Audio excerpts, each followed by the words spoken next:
here. All right, Jerid O Connell here from the famous Roysters band from New York City, another post-punk era like myself. And Jerid, thanks for doing this. Great to be here, my friend. Great to be Great. here.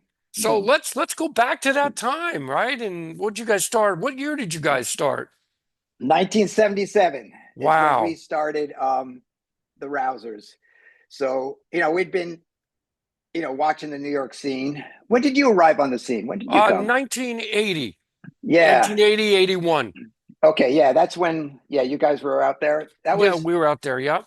There was a couple different times in the New York scene. There was, I call the class of 1975, Right. which basically started in 73 with the New York Dolls, but it was it was television. It was the ones that people most know. It was the Ramones, Yep. it was Patti Smith, you Talking know, Heads. sorry, it's Talking Heads. Yeah. Can't miss them. But there's only like five bands. There was nobody there. But Yeah. then they put out the records like the Ramones came out in 76, Talking Heads 77. Right. And even though those bands didn't sell, they sent out the flag to everybody through, like Rock Scene magazine, not Rolling Stone, God forbid they'd Mm. ever record, but and everybody showed up in 77. I call that the golden years. Yeah. Your generation was an interesting one too, because in the 80s, Mm. that's when you have a whole different thing happening, because you have Keith Haring showing up to go to School of Right. Visual Arts like 2 years. You have Jim Jarmusch graduating from NYU. Yep. Your whole scene, your sort of that whole type of music genre that you guys, Yep. That's where true. that whole thing came about. So that's when it became the biggest. But 77, it was the year that, Saturday Night Fever came out and sold 40 million and the Ramones sold Mm. 6,000. And it was a special place. And New York back in those days was so affordable. I can So imagine. the Rouser Clubhouse, I don't know if you remember the Trash and Vaudeville building? Oh, Uh, yeah. the top floor, that's for St. Mark's Place. The top floor of that, which had been Alexander Hamilton's widow's house Hmm. before the Rousers. Wow. That's Uh, something. a few years before the Rousers, Eliza Hamilton lived in the Rouser Clubhouse, Oh, you that's know, amazing. as many women did. And yeah, the top floor was $200. Oh, my Two hundred. gosh. And you had that whole Yeah, top floor? whole top floor. I didn't live there because I would not live Yeah. with in a place called the Clubhouse. I lived on 28th Street. I was well above 14th Street, my friend. But my Oh, rent, I think my rent was $185, so I was splurging because I had a real job, you wow. know. But it was so great, and there was nothing to do. I don't know what it was like when you got there, but there was nothing on TV. You No, know, that's right. there was nothing going on, and every night you'd go down, and at Max's there was three bands, Stevie's with three bands. A couple years later, Haraz was Yep. going, the Rocker Room tracks, and every night there was. I mean, it was like it was like Woodstock every night, except with better bands. Yeah. You We were know? playing so many different clubs and they would open up and close. Yeah, Like 2 months later, that was it. We didn't hear from them again. yeah, you played a lot of clubs I didn't even realize you could play at. Yeah, for But those 2 years, we were lucky because we were on 99 Records. And Ed, who owned the place with Gina, who did the clothing, he had all the connections to the clubs. So that's how oh, we got all those gigs.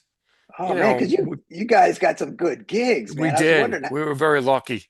We now, were how in did the, where did you record your stuff? Because that was one of the trickiest things. Where'd you record? well, the first record we did home recordings and live at Haraz. Second one, Sterling Sound.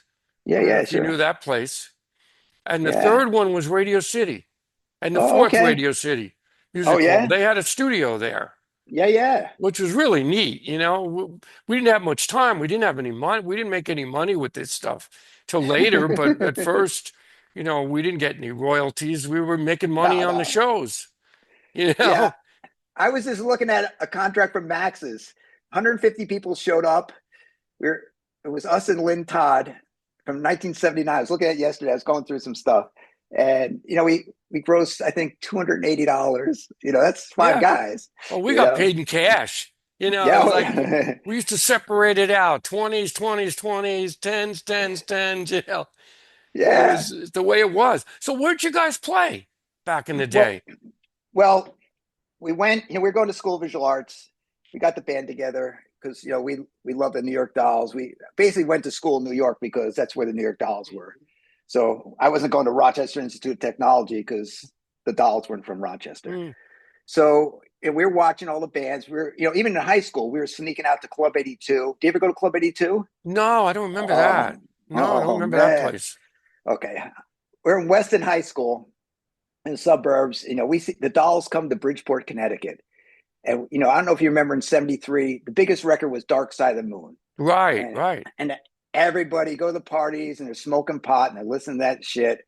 And they're looking at the cover going, ain't that great cover? I go like, dude, it looks like Yeah. Scientific America. This is terrible. I literally got kicked out of a party at Rita Gleason's house for taking it off so many times and putting it on. She had the first album from the Jackson 5. Rita Gleason kicked me out of her party and said, listen, you have to go, but we'll give you the Jackson 5 record. I was like, dude, Mm. I'm in, you Yeah. know?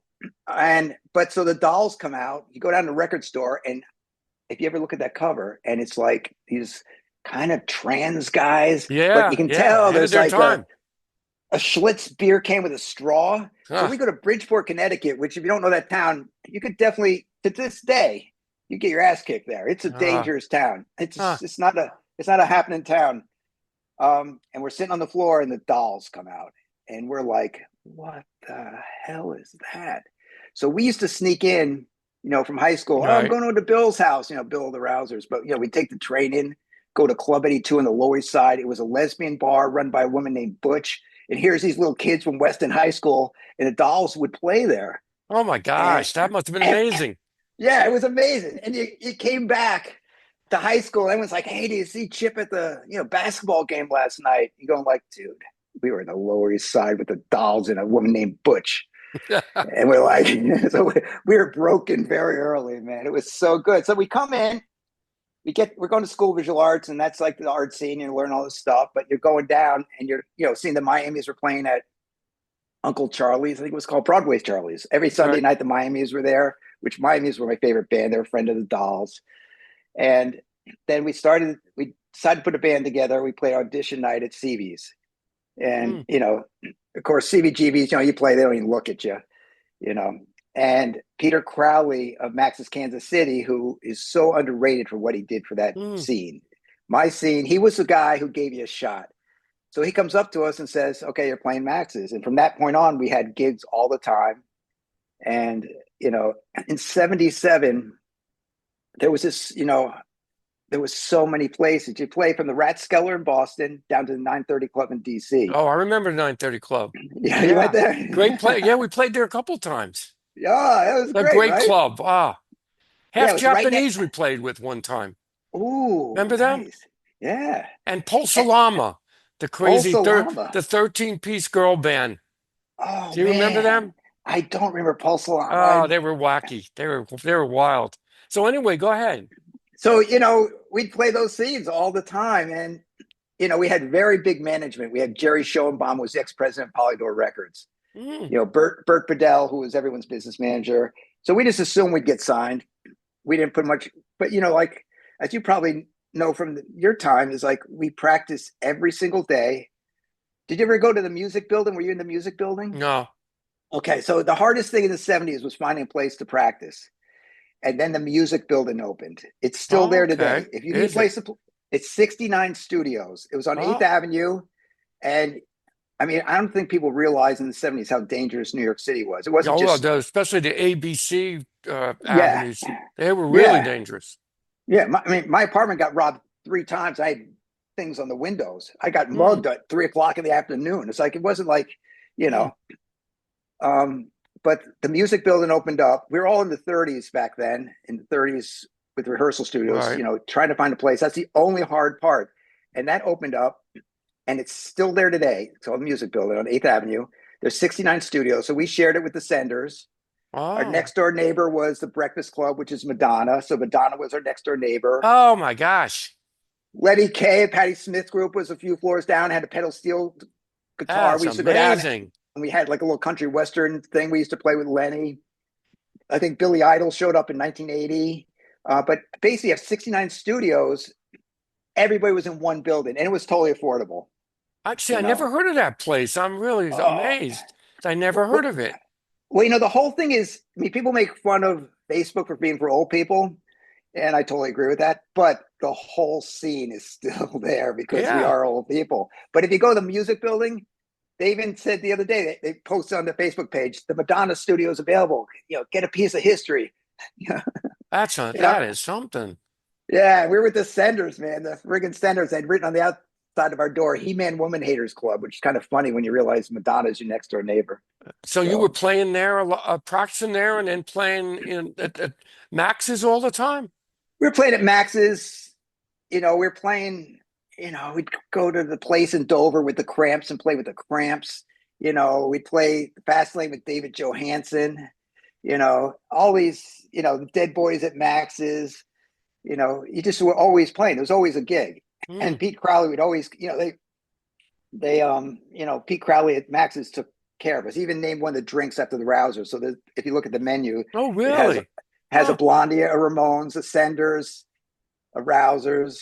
It was my home. We have no money. You live on 28th Street, you have no money, and every night you go out. There's nothing on TV because first of all, your TV got stolen. But even if they brought it back, what are you going to do? Watch Little House on the Prairie? Yeah. Or are you going to go down to CBGB's and see some band they're telling me about from LA called the Runaways? Oh, I Dude. remember them. Yeah. Or That's going something. with Peter of the Flesh Tones, going to Max's to see some band that Peter says from Georgia is great. Curtain opens up and there's the B-52s, full B-52s. Like it didn't like they become the B-52s. They were 100% as good as they ever could be. And you're probably with 30 or 40 people. And Oh Peter my just looks God. at me Wow. saying, I feel so sad. And I go, why, Peter? He says, because they're so much better than us. And they were. And they were signed to Warner's within everyone was going, trying to get a label. And you guys I'm didn't sure. have the luck with a label getting. Oh, here's the Dead Boys have Hilly Crystal as a manager. We have Jerry friggin' Schoenbaum on 57th Street. Mm, His son's head of A&R for Capitol just signed the knack. Okay, we're done. We don't have to worry about it. yeah. He turned down a deal from Epic without even talking to us because it wasn't good enough. We did what we just released on Left 4 Dead Records. I think it's actually released. It was supposed to be released last week, but I see on Left 4 Dead Records it's released on the 30th. So I uh, don't know what's going on. Right. Well, it's a couple of weeks after 45 years. Yeah. But we had been put in the studio by Sire Records with Ed Stasium. Do you know Ed? He Oh, did. I've heard of him. Yeah, Ed. First of all, he did Midnight Train to Georgia. He was engineering that, so he did nothing else. He's a god. Hmm. But he was like the engineer on the first Talking Heads record. He basically did the first Talking Heads record because I think it was Tony Bon Jovi or someone was the technical producer. But Hmm. Ed makes every band sound live and perfect. Hmm. And he did every Ramones record. He was like basically on the Ramones. And right now he's still remixes stuff. He's just remixed all the Ramones stuff. He did Tim by the Replacements, which you Hmm. can actually listen. If you go on and do Tim by the Replacements, they have the original Right. Tommy Ramone mixes, and then they have Ed Yeah. Stasium mixes, and you'll see how good he is. So we went in the basement of Sire Records, and we did basically was our set for that week. And Seymour Stein, who owned Sire Records, he said, "Oh, let's put it out in England," but you know how it is. He's kind of Yeah. like, "Yeah, but I think our manager thinks we're going to get something better." And Sire wasn't independent till like '79 until they went with Warner's. I mean, we were talking Mark Kamens, who had a deal. He was a DJ at I Danceteria. remember him. Yep. Yeah, he had a He was a deal. big DJ there. He was a big DJ there, Yeah. and he had a deal to do one record. And we were talking to him. He wanted to do the Rousers, and we're like, dude, we need Dave Edmunds, man. David And Edmonds. so, Madonna, the first time she plays in Madonna, she opens for the Rousers at Max's, third on the bill on Thursday night. Oh, she did. Ah, Yeah, third on the bill. If you that is look, great. our record, if you get it, the inner sleeve, Um, I made a collage of everything and all the clippings. And you'll see Madonna third bill, but you'll see all the bit. It's like it's. I mean, I'm actually more God, you proud of really my. were such part of history there. It's something. We were there. We were there, and Yeah. for those years, and but the thing is, we thought it was going to be released. This was going to happen. We had the biggest manager. Our manager Mm. gets in a fight with Bruce Lenny PC of Epic Records, and he says, "I'm never signing the Rousers now because they have him." we go in That's the a studio for shame. RCA. You come so close and you just assume it's going to happen. Next thing you know, it's 45 years later and it's finally getting Oh out. man. See, we were lucky. We had just an independent label at that time, which was kind of rare. Talking about Yeah, independent labels in the early 80s. You had others, a couple in the UK, but uh, we didn't have that. We didn't have that opportunity to even talk to major labels. We were just doing our thing on 9/9. you did good.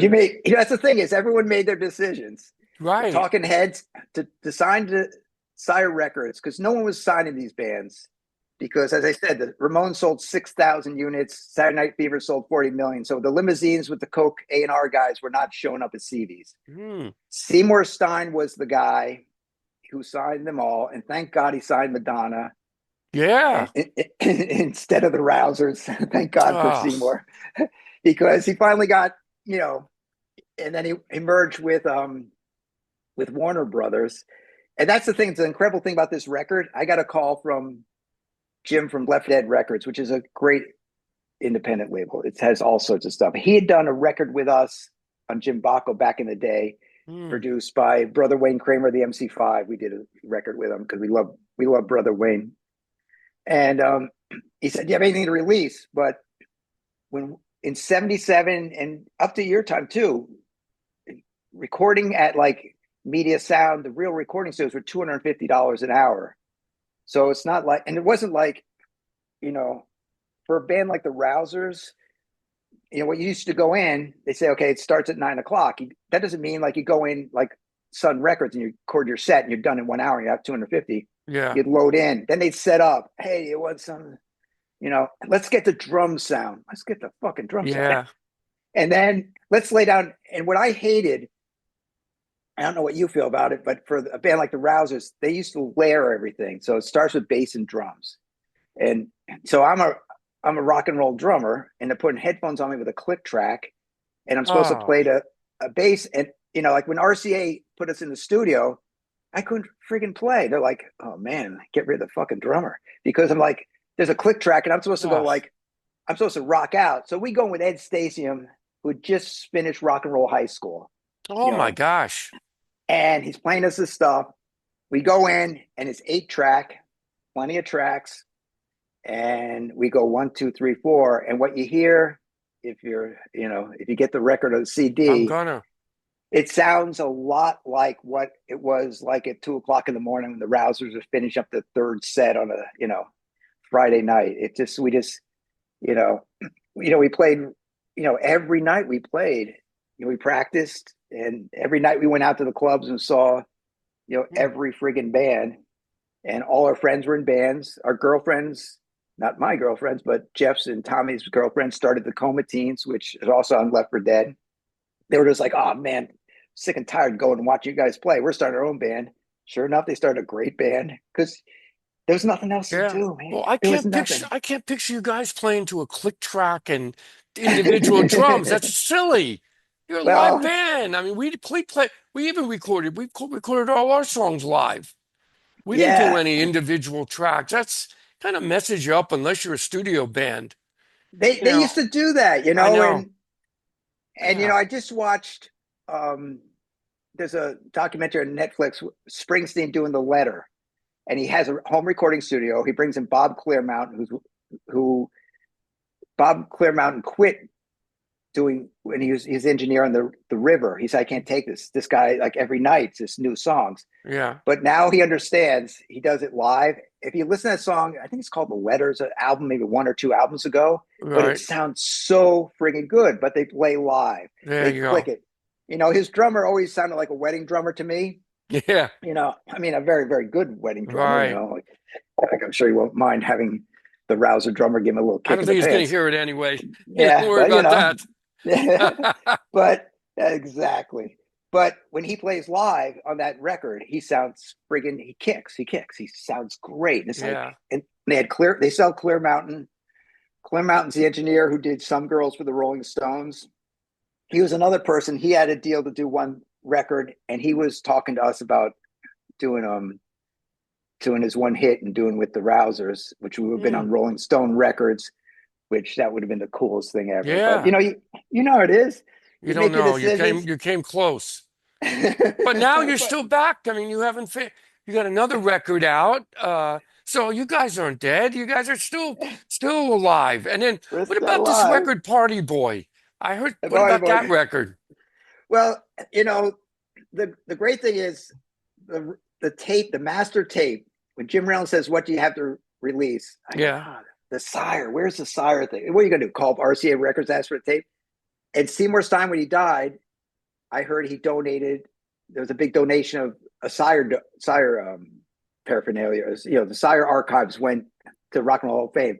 So I reached out to the Rock and Roll Hall of Fame, and they said, "Yeah, we got a tape here that says the Rousers." I go, "You got a Really? tape? You got a tape that says the That's Rousers? great. Send me a picture." And I send it to everybody. Does this look like a master? What is it? So they're like very serious. Like, this is a piece of the archive of rock and Yeah. roll history. The Rousers, 8-track tape from '79. Right? And they said, okay, you got to use our lab to transfer. There's a great Mm, lab they use in Pennsylvania that has every digital format video thing you can use. mm. And they said, you got to pay for it. And they send me the bill, which was only a couple $100 to transfer it to Pro Tools. Yeah. And it has on it $132 extra for mold removal. Mold. Mole. And I'm thinking, this thing, I just wasted my money because there's no way. And so I sent it to Ed Stasium, and it says, sounds great. And you know, he was so booked with Talking Heads and Chesterfield Kings and the Ramones. He only had time, and we only had money to do. He did Bumblebee Rock. Right. So Party Boy, which was actually the original Party Boy, was produced by brother Wayne Kramer, the MC5 back in I the remember day. him. Yep. He That's just got out a of legend. Wow. yeah, he'd just gotten out of prison. Patti Smith had on the back of her record, free Wayne Kramer. Of course, she'd married his other guitarist, Fred Mm. Sonic Smith. Wayne gets out, and we're like, he actually had the same manager as us, so we just hung out with him all the time. So he produced a record. We did Party Boy, which they made it into a dance track, which It's good. I was like it. yeah. So the one that's released now, the record, I called up Ed Stasium, when I found out that they had the tape, and I said, "Hey, Ed, I hadn't spoken to him in 45 years. It's like calling someone from high school." I go, Yeah. "This is Jerid. Do you remember a band called the Rousers?" He said, "I have your tape right here." He had the cassette from Mm. '79 sitting on his desk, and he's text. I said, "You're out of your mind." Get out of here. And Wow. he texted me a picture of the Sire cassette, and he was like, you know, That's pretty and I was like, amazing that he had that right there. okay, this project's, because I the Rousers was a project a long time ago for me. It's like I don't want it cluttering up my closet. So, and now it comes out, and it's so funny because all these people there's a whole scene like yourself, Yep. all these radio stations, all these online magazines, and it's all there's a whole scene. And the great thing is they're introducing me. I was on Woody Radio in Sacramento last Mm. Sunday, and he's introducing me to all these cool friggin' bands. I said, what the frig is that? Who's that? Oh, Yeah. you sound like this. I was like, who are you? How come I don't know what's going on? You Yeah. know, and they're all been so complimentary to the record. I mean, it's probably they're probably being respectful to their seniors, but No, but I mean, you made a difference. And I guess since you made such a difference, our band too, is that now people are listening to it and say, wow, we hear a lot of stuff that other bands copied that maybe we didn't realize it. And now we're listening to it. It's yeah, the digital world makes it open for everybody to find stuff, find music. it's great. And that's the Yeah. whole thing is like I don't know if you saw the cover, like we still look cool, like we don't, Yeah. You guys do. and I played it. I hadn't heard it in 45 years, and I'm like, okay, I go, holy shit, this is fucking great. Yeah. I'm like, we're a good fucking band. I read these reviews. Of course, they keep calling us, you know, we're always feeling that we're some sort of kid brothers to New York Dolls. Hmm. And they're like, one guy just read a review. I just clicked one on, they sent something to me. It says, I don't hear that. This is a true power pop band. I'm like, oh God. Like power pop is like, that's not a nice thing to say to anybody. It's like, Yeah. but then I listen to it, it's like, hey, that actually is power pop. Yeah, well, I don't know. we never thought we'd be still known at this point. I never did. I thought once the Yeah. band was done, that was it. We were And you forgotten. started back up again, right? You started back up in Well, yeah, 2000 well, something. we played till '84. We did another record without the bass player, Dig We Must, that never was reissued or released again. And then we did some reunion shows. 2008, 2003 we played some, and then 2008 into 2010. Yeah. We did. They were great. They were a lot of fun. I mean, the band was still good. We still had it. And the four original members, which is really made it. You had to be. I don't think in our band you could switch personnel. You guys had some switches, right? A lot of different people coming in.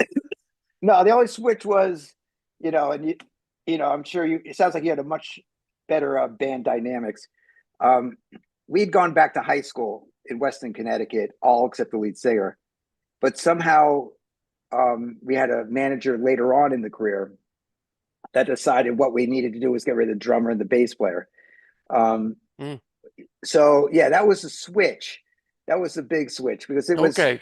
it was basically our high school band in Weston High School with Jeff, lead singer. And, for whatever reason, they made that move and then they just played on and on. And they played Sal, who took my place. Right. He was a drummer for decades and they played Bowery Electric right when COVID was hitting before people were really aware of it. Right. He was one of the first people to get COVID and he was dead so quick. He Oh was like, man. Sal was Glad to like, hear that. yeah, he was like, it was Sal. He gets Yeah.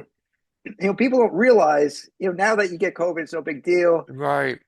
He died he played Bowery Electric. Next thing they call me, I was doing this whole thing trying to make face masks, whatever, for Right. the first responders. I was so afraid of it. I was working in Brooklyn and they called me, Sal just died. He was listening to David Bowie in the hospital. He was gone. Oh So my gosh.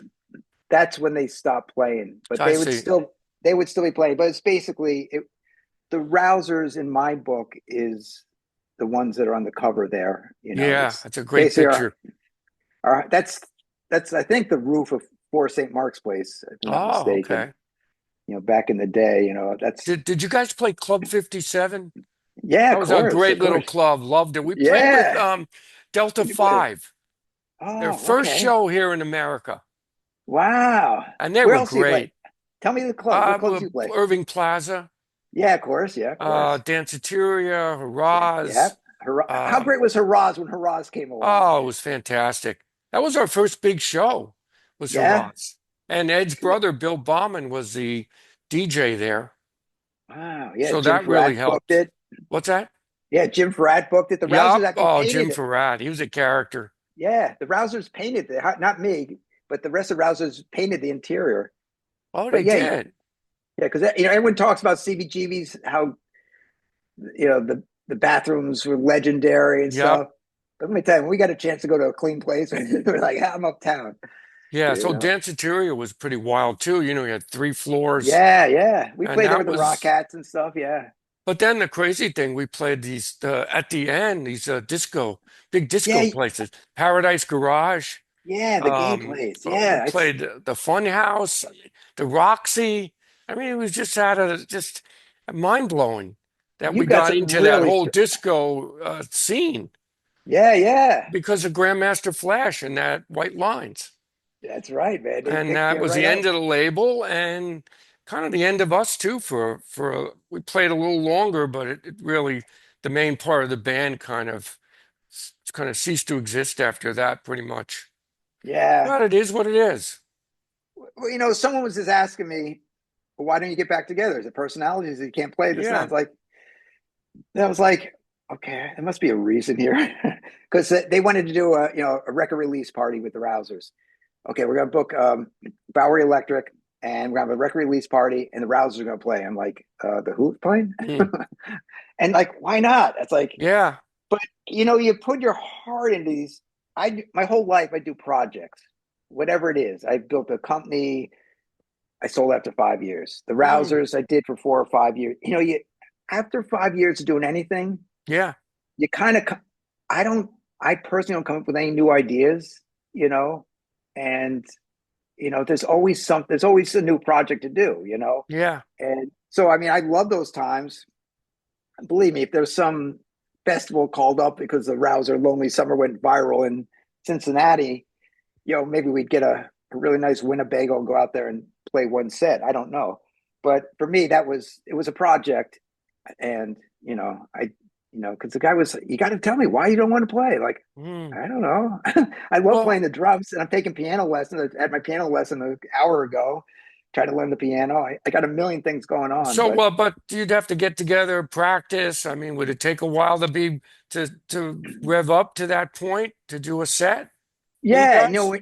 when you're 22 and you're practicing every night and Yeah. playing every weekend, when you listen to that record, that is 8 track slamming it out. And one of the reasons why we think we're the New York Dolls is because we played really hard. Hmm. It may be very melodic, but you listen to Bumblebee Rock, and that was our closing song a lot. It's 2 o'clock in the morning, our last set at Max's, it's snowing outside, and we're friggin' that's what you heard, and we were rocking. And then you'd have to go in a checker cab. We used to move Hmm. all our equipment and all the Oh, that rousers was in right. one cab. One cab we'd get them in. Yeah, one Jeez. with a full bass amp, and the drums. Oh my And we gosh. we'd hide the stuff. We'd come out of Max's. Oh, sir. We look for a checker. Yeah. We have a couple packages, Oh my gosh. and then we'd go up the top roof of the Rouser Clubhouse for St. Mark's Place. You know, and then I'd be the first one in at my job at 8 o'clock Oh my, because yeah. I was doing a certain type of photographic printing they call dye transfer, and photography is another one of my passions. Hmm. So I'd be the first ones in, man. But then that night, like, what time's practice? You practice, you practice. You go see the Clash. You go see, everybody. Yeah, You everybody know, was there. Everybody was coming into New York. It's the center of the everybody. universe at that time. It was 100% was, and every night there's so many bands that are lost forever. Yep. Like the Rousers, I would say, was lost forever until this week. Which So how did that happen? How did this CD, how did this compilation happen? well, some people just love records and they have to be record guys. Sam Phillips, if you read his biography, oh, masterpiece. He just has to Hmm. burn the record and he has to go and sell it. And it's their passion. Seymour Stein, everybody was looking for the next disco hit. And he's like, I got to sign the Dead Boys. Yes. you know, Jim Reynolds of Left for Dead Records. He's one of those guys who's always had to do records. So he has Left for Dead Records, Hmm. has all these great, has the Senders on it, has Nasty Facts, all these bands, lots of like our record, we're coming out with clear white vinyl. It has like splatter discs. Hmm. We have t-shirts, we have everything. But I saw that he'd put out the Senders record, and the Senders were one of the great bands. Hmm. And I get it. And it's a twofold, and it's got like this extra material and splatter discs. I go, man. And then the Comatines, which I said was the girlfriends of the Rousers. Also, the Comatines are coming out with a record on orange vinyl. So I called Gee. Ramona, the Comatines, going, wow, this is incredible. I'm listening to Yeah. Elizabeth's Lover. Um, how did this happen? She said, oh, I'm sure Jim would want to do a Rouser thing. I said, yeah, but there's no Rouser tapes. So then she talked to Jim, said, yeah, Jared, I just talked to Jared. You should do a Rouser. And, so we connected. I said, well, the only thing I'd want to release is the Sire Master. Yeah. And damn, if it wasn't sitting in the Rock and Roll Hall of Fame of all That places. is amazing. In the So Rock and Roll Hall of Fame. I know, and I used to make such fun of them. Oh yeah, I Laura know. I Neal. never liked that whole Yeah. idea, that Rock and Roll Hall of Fame. Never turned on to me. I think it was just, I don't know. Well, That's yeah, my opinion. Laura Nero's in there and the MC5 aren't. It's like, are you kidding me? Jan Warner, that's not my generation. Yeah. So I have actually taken you know, a thing. I will never say anything bad about them again because somewhere Yeah. Yeah. anyone that would hold my friggin' tape. Yeah. Right. Oh yes, So we have a Rouser tape here, sir. so once you got that, then it all started to gel together, right? Yeah, and That is with great. with with bands, you got to figure out this and Yeah. figure out that, and it got transferred. And I thought, I don't. think a tape from that old because they have to bake it. They put it in an oven, as you Oh probably know. yeah, right, right. They put it up there. You can be baking cookies. It's like the same Yeah. temperature cookies, Yep. except you don't get cookies. It takes the oxidation off it. Then they had the $132 mold removal, and It then still sounds great despite. it sounds mint. Oh, Like, the energy level on that record is just, oh, thanks, buddy. it is. You It's know, really out there. I'm great. You guys really had that energy. That was too. That was great about the band. You never uh, let up. we played hard, man. You We played did. hard. Well, we did too. We never let up. Yeah, We never let up in a you never show. let up. Man, you had a rock solid drummer there too, man. You had a We rock did. solid But it drummer. Yeah. wasn't, we had short sets though. We only played like 35 minutes. That's But it. yeah, but my favorite thing is you mix the drums. Like when I listen to your stuff, you mix the drums like a drummer would mix his things. Like Yeah, he was a great drummer. your drums are so far on top of course, your vocals are like way below the Giant. drums. I'm like, I love this mix. I love this mix, man. Yeah. They're my It, guys. Yeah, I yeah, well, know. you were great too. I mean, I'm glad we're able to connect here. It's really been great talking to you. And where can we find this Okay, record? okay. You go to Left for Dead Records, Okay, Left for which Dead. Okay, leftfordead.com. You okay. go there, new releases, the Rousers, and you know, support the Left for Dead records. There's a I'm lot of good gonna. stuff. Yeah, they're What, cool. what else do they have out? What other Let's see. I know more? they have the they have Nasty Facts. Let me see. I'll tell you right now. Just like zoom in on them. They have the Senders, which oh man, Philippe. I don't know. Did you ever see the I don't Senders? know much about them. No, I never know Uh, much about them. they were everybody's best friend. They have Detention, which was one of the early heavy metal bands, heavy whatever that genre is. They have Detention, but this Hmm, the Coma Teens, I remember them. um, yeah, TMA, Oh, you're in good uh, company there, man. yeah, yeah, See, that's what's good. He's got similar bands, so when they zoom in on those artists, they're going to find you. yeah. They're I gonna mean, find it's me. I great. know. I know you should be pretty big in Japan too. Japan loves, they are musos over there. They he just told gobble this stuff up. he told me his distributor saw the picture of the Rousers that I need that. Like I was in Japan last year, and I'd always heard there was a rockabilly bunch of kids. You ever hear about that? There's a No. center of town where for decades, every Sunday, they played rockabilly. And of course, they're the most beautiful rockabilly kids in the world because they have Yeah. the best hair in the world and the Yep. most beautiful people on earth. Let's Oh face it. yeah. I've been there once. I know it.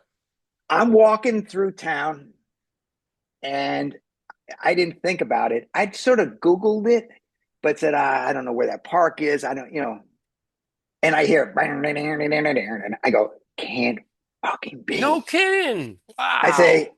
I'm getting on this bus to go somewhere. I said, hold on a second. I go around the corner and there's all these rockabilly kids in a circle and they just look so good.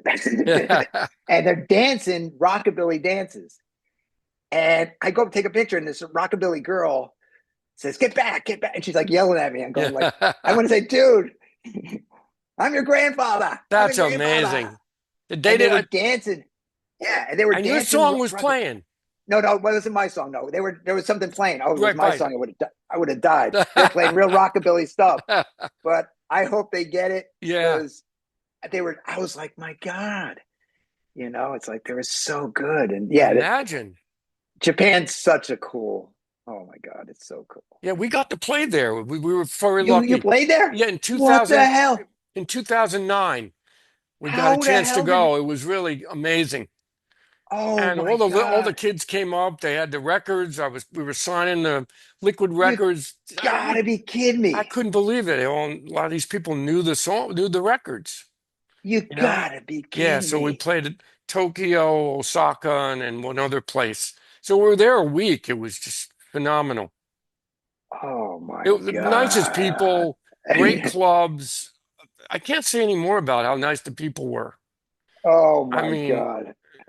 it's a complete mind bend when you go over there.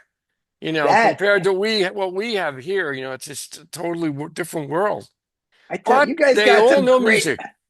they all know music, and Yes. I think we're exotic. It's like Well, especially that era, that right now, as time goes on, it's such a capsulated part of, you were part of that little universe that a little existed from universe. that 70s to like the maybe mid 80s period Yeah, there. So, yeah. It's I was talking to Ed Stacy, the producer, and he was saying, we were saying, oh, we were so lucky to have been there. He said it's like we were as lucky as they were in England in the '60s. And I thought about it. It's like in the '60s, you go to one club, you see the Yardbirds. yeah, In New York, you'd go every night and you'd see the Talking Heads open for the Ramones. Then you see Blondie open for Miami's. You see Television. yep, You see the Dead Boys from Ohio. See, the Runaways from LA. You see the B-52s get up there. Para Ubu and yeah, all these every night. It was way better. And everyone that loves rock and roll like you and I do, I just wish I could just take a time capsule and take them back there and say, like, we're going to Max's, we're going to CB's tonight. yeah, And you just go in there and, it always felt like home. I went on to start a company called Fuel Digital.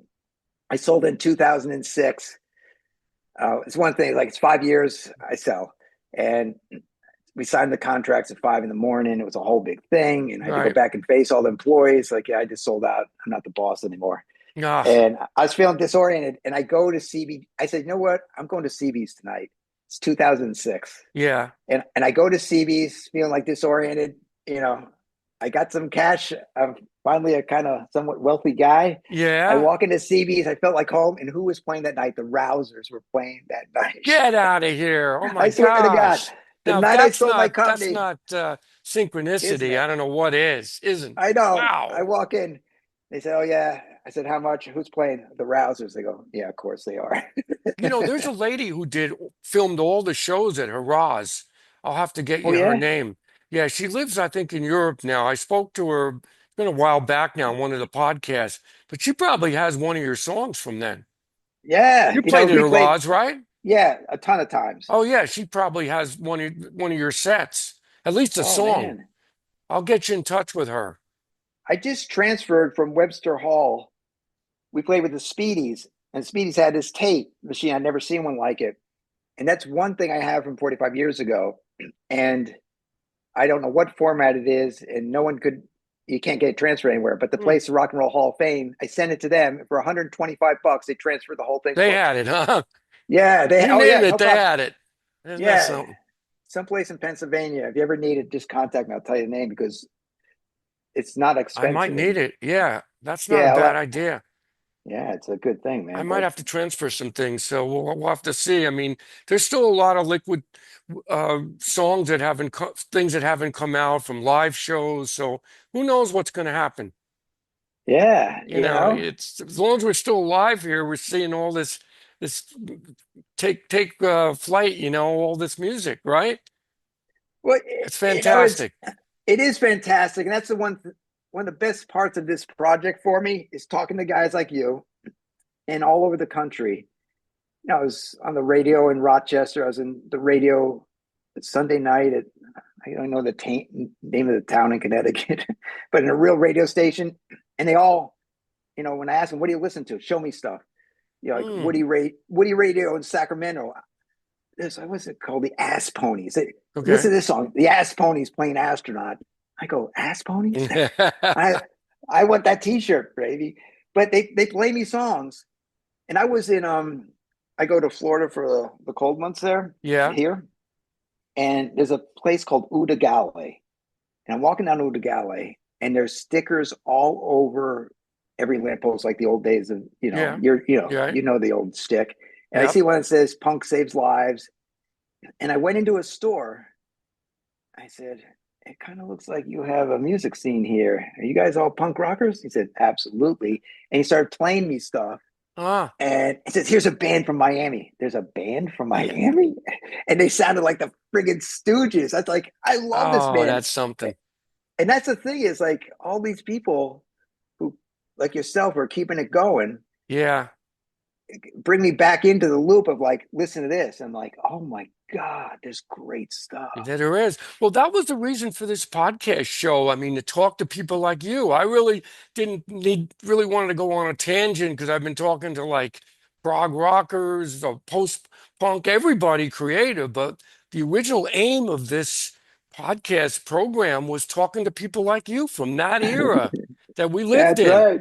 You And know, we were Bob there, Bird I man. spoke to, Reese Chatham, all Nice. these great people back in the early part when I started this, and it's still been a fascinating, journey thanks to Howard. So how do you know Howard? He does the publicity for Left for Dead Records. I So didn't he know. said, when we signed up, they said, well, you're going to do some podcasts. I go, yeah, whatever. Next thing you know, he has me like booked. And then I had a vacation coming up. I just got back from 3 weeks away in India, and they're like, you can't leave. I go, dude, I'm going to India. Okay. And they're like, you're not been in business for a long time. This is a very crucial time for your record.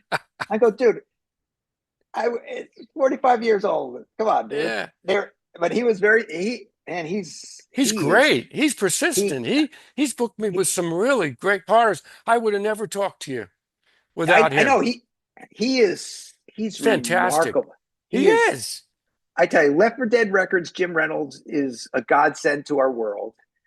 And he's connecting people and knowing stuff and taking it seriously. And I mean, there's none better. There's none better than Well, I hope you sell some more records, Jared, after talking to me, and I wish the best of luck with you, and thank you for spending some time here. I mean, it's just been great reminiscing about Oh those man. fantastic days, and keep up the music. And I hope to sell some records. Not only that, but I want to keep your name alive out there because it's great music. Oh, thanks, buddy. And if It you ever is. drive by, you ever drive it on I-95 by Connecticut, come Yeah, stop by there. I'll Hang out. stop by. Did you ever go to those pizza places up there, Sally's and Do I ever go to the there's a pizza New place? Haven has Yes. like the king of Okay. pizza. I was thinking Okay. of taking a ride up there. Maybe we could Okay. meet up there for Can I lunch. can I take you? Let me I take was, you because that would yeah. be great because I'm planning on going up there in a little bit because I went once and I got to go back to Sally's for pizza. Well, there's on the road, there's Modern, Modern, there's right? Pepe's, and Sally's. Yep. The thing is, you have to get there at 11 o'clock Okay. because the lines form so long. I don't know if when you drive into Connecticut, it says home of world famous pizza. That's what it says. When you fly into Velo in New Haven, you're flying into the town where Yale is. And Yeah. sometimes they say, welcome to the pizza capital of the world.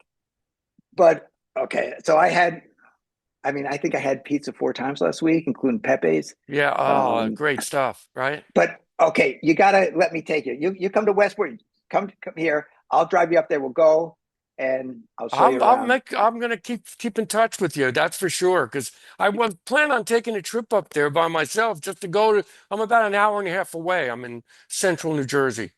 Yeah. So Oh with no, the it was traffic, I don't know how. It might be 2 hours. I don't care. yeah. Come, and I'll show you some of the other things. What I'm up to. I'm big in nature. I've been restoring a wildlife preserve next to my That's house great. for the last 10 years. I've raised over $1 million of native plants. I'll get into native plants. Is native plants are the most punk rock plants. There's You're actually making a site. There's a site called Punk Rock Gardeners. It's like, yeah, that's my people. oh, But you're I'll making a give you difference. That's great. I'll give you the tour of Smith Richardson, my preserve. We'll That would go be to get great. we'll go walk. Definitely gonna probably next month maybe I might make it up there. Yeah, Uh, yeah, absolutely, man. That'd be so much fun. all right. Well, We'll listen, reminisce. pleasure meeting you and talking to you. And Likewise.